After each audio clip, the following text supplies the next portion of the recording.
लोगोफोर दिनैसो आं गोबां समनि उनाव भिडिअ बानायनो नागिरदों। बे भिडिअ जाहैबाय टाइटेल आरो थाम्बनेलखौ नुनानै नोंथाङा बुजिखाबाय जानांगौ। बे भिडिअ जाहैबाय फेसबुकनि प्रफाइलखौ लक माबोरै खालामो।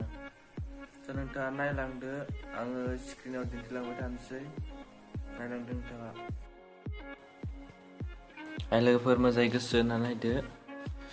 आं एकाउन्टखौ जाय एकाउन्टखौ खालामगोन आं बे एकाउन्टखौ लगइन खालामथ'वा, बै मोनसेखौ खालामनानै जाय एकाउन्टखौ आं लक खालामगोन बे एकाउन्टखौ आं नायनोसै खेबसे।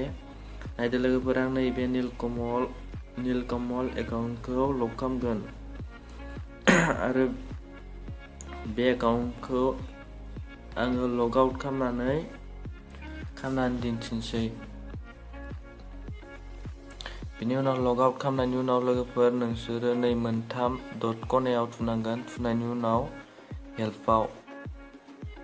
हेल्पआव थुनायनि उनाव प्रफाइल लक बिदि सार्च खालामनांगोन लोगोफोर। बिनि उनाव हाउ डु आइ लक माय प्रफाइल अन फेसबुक बेयाव थुनांगोन। बेयाव थुनायनि उनाव लोगोफोर टेप लक युवर प्रफाइल बेयाव थुबानो नोंथांनि फेसबुक प्रफाइला लक जाबाय। माने इदि जाबाय लोगोफोर, नाय यु लकेट युवर प्रफाइल। बिनि उनाव आं नायनोसै लोगोफोर, आंनि बेलेग एकाउन्टजों बे फेसबुक एकाउन्टआ लक जामारदोंना जायाखै। बे मोनसे एकाउन्ट मोनसेखौ लग आउट खालामफिनसै आं नीलकमल बर'खौ।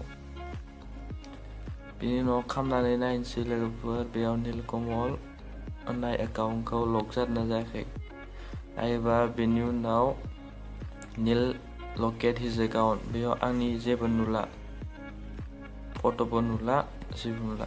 स' बेफोरबायदिनो खालामो लोगोफोर। दिनैनि भिडिअआ बेखिनियानो लोगोफोर। नोंथाङा चेनेलाव गोदानबा साबस्क्राइब खालामदो आरो लाइक खालामदो। बेखौथ' बारा बुंलायबाय थानाङा, मानोना गासिबो इउटुबारानो बेफोरखौ नागिरो। स' दिनैनि भिडिअआ बेखिनियानोसै, नेक्स्ट भिडिअ लोगो मोनसिगोन।